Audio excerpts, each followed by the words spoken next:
নমস্কাৰ বন্ধু বান্ধৱীসকল, বহুত দিনৰ মূৰত এটা আজি ব্লগ বনালোঁ। আমাৰ মানে মানুহ মৰিছিল, সেইবাবে ব্লগ চগ বনোৱা নাছিলোঁ। আজি আৰু বহুত দিনৰ মূৰত বনালোঁ। এই কাপোৰ চাপোৰ লৈ সিহঁতৰ তাত যাই আছোঁ আৰু আপোনালোকক দেখুৱাই দিম। সিহঁতৰ আজি কাম সপন দি আছে। আৰু মই যে আপোনালোকক কৈছিলোঁ ইয়াত খৰালি মাহত ইয়াত আলু ৰুইছে, শাক ৰুইছে, চব একদম। মই যাই আছোঁ।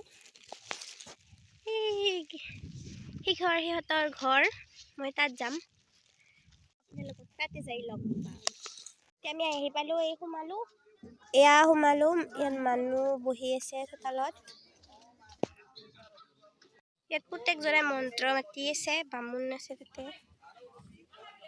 মোৰ যে ৰাস পূজাৰ ভিডিঅ'টোত আপোনালোকে এজন দাদা দেখিছিল, তেওঁৰে দেউতাকে মৰিছে।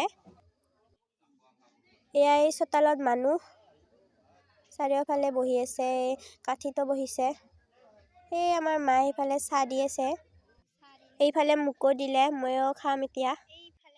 আৰু এইফালে কালি ভাত ৰান্ধিব, ইয়াত চৌকা খান্দিব অলপ পিছত। আৰু এইফালে পূজা কৰি আছে, এইফালে বামুণ।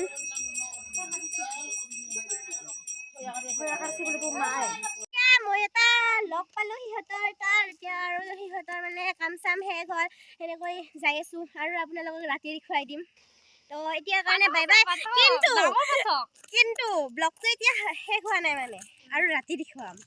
তো বন্ধু বান্ধৱীসকল, এতিয়া ৰাতি হ'ল আৰু 2023 চনৰ আজি 31 ডিচেম্বৰ।